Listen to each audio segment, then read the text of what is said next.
back into the groove, they first have to cut a master record. This flat disc is made of aluminum, and it will be the core of the master. The surface has a gritty texture early on, but they sand it down and polish it smooth.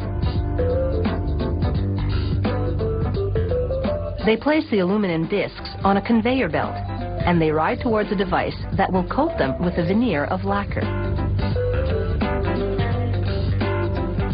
The disc enters the curtain coater. Nitrocellulose lacquer, a similar substance to nail polish, oozes out of a long, thin opening, forming a veil or curtain. As the disc passes through the curtain, it's slathered with the lacquer. Rollers with scrapers catch the runoff. The excess lacquer they collect is reused. The lacquer starts to dry immediately.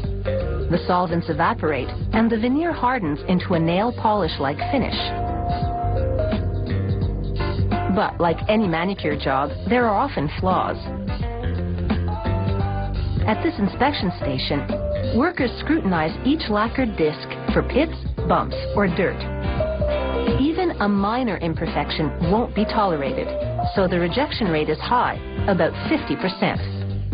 They recycle the rejects.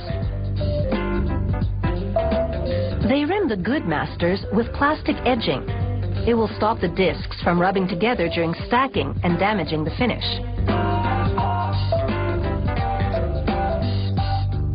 Next, a worker holds the disc under a hydraulic puncher that cuts a hole in the center. Then, handling it carefully so he doesn't disturb the finish, he places it on a spindle. A robotic arm slides a plastic ring down the spindle, depositing it around the center hole of the disc. Like the plastic edging, the ring will also space the discs apart. Now, the master discs are ready to take a trip to the studio.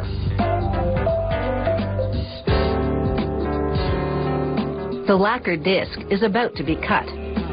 The engineer places it on the recording machine, called a lathe. He peels the protective ribbing away from the rim. He places a vacuum line at the center, which suctions to the underside of the disc and holds it in place. The engineer now moves the cutter and a microscope above the disc. He lowers the cutter onto the outer edge of the disc, and it does a test cut. He positions a microscope just above the test groove, and then peers into it to get a good look at the cut. He makes adjustments to the cut, and then he's ready to record. The lathe cuts the lead-in groove, and the music begins. The sapphire-tipped cutter etches the sound into the surface of the disc. From start to finish, the recording will be one continuous groove.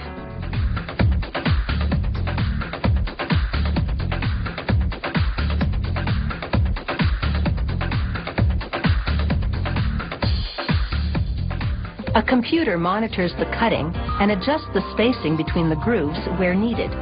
A little vacuum draws up scrap as the cutter carves the groove.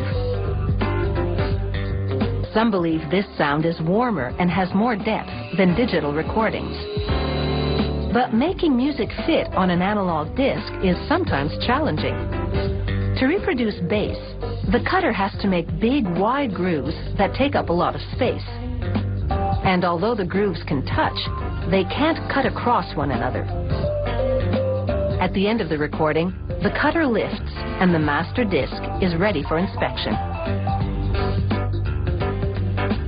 If it's acceptable, the engineer places a stabilizing platform on it and scribes a unique serial number into the lacquer. Soon, this master disc will be making an impression.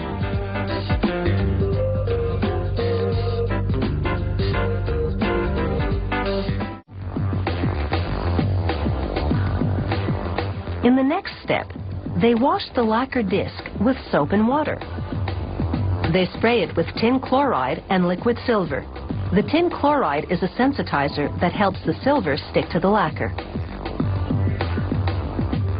They wash away little bits of silver that don't stick.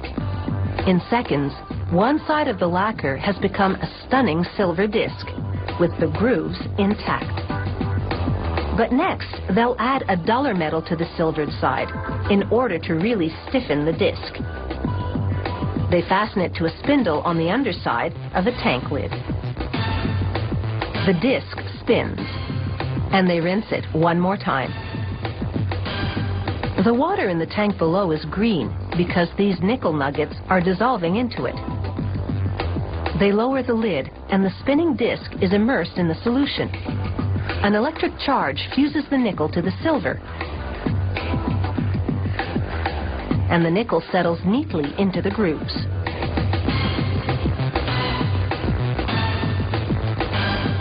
Now they remove it from the tank and pry the metal layer away from the original lacquered disc. This metal layer is a stamper that will be used to press vinyl records. And the lacquer disc, which has served as its mold, is discarded.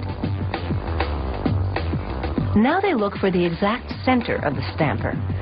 A worker places it under the microscope, which is part of an optical centering punch. As the stamper disc spins, he aligns the grooves with a guide in the viewfinder. When he finds the center, he punches a hole there.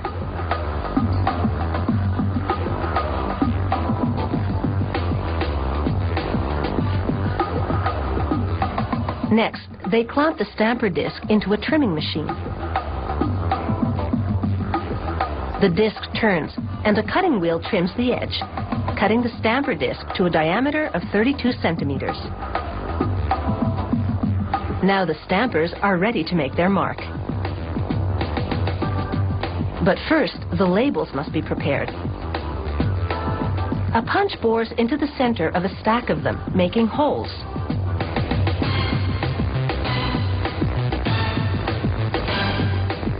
Then they place the labels on a mini press. It rises to another cutter, which rounds them out.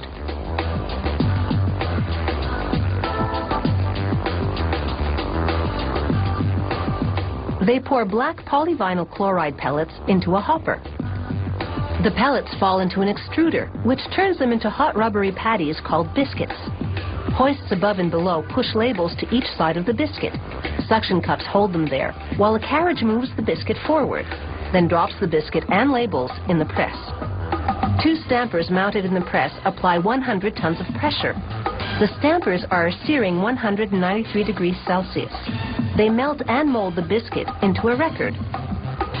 A quick cooling cycle hardens it and bonds the labels to the vinyl. A carriage then transports it to a trimming table. The table spins the record against a knife as it cuts away the ragged edges. Then the table takes the trimmed record to the finished stack. And the process begins again.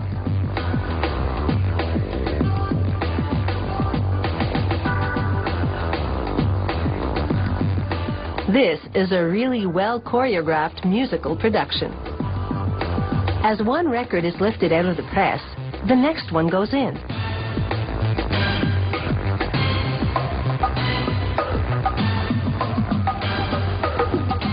The pressing and trimming of a vinyl record takes just 28 seconds. But it's sure to get hours of play by enthusiasts who refuse to buy into the digital revolution and still believe that vinyl is a cut above.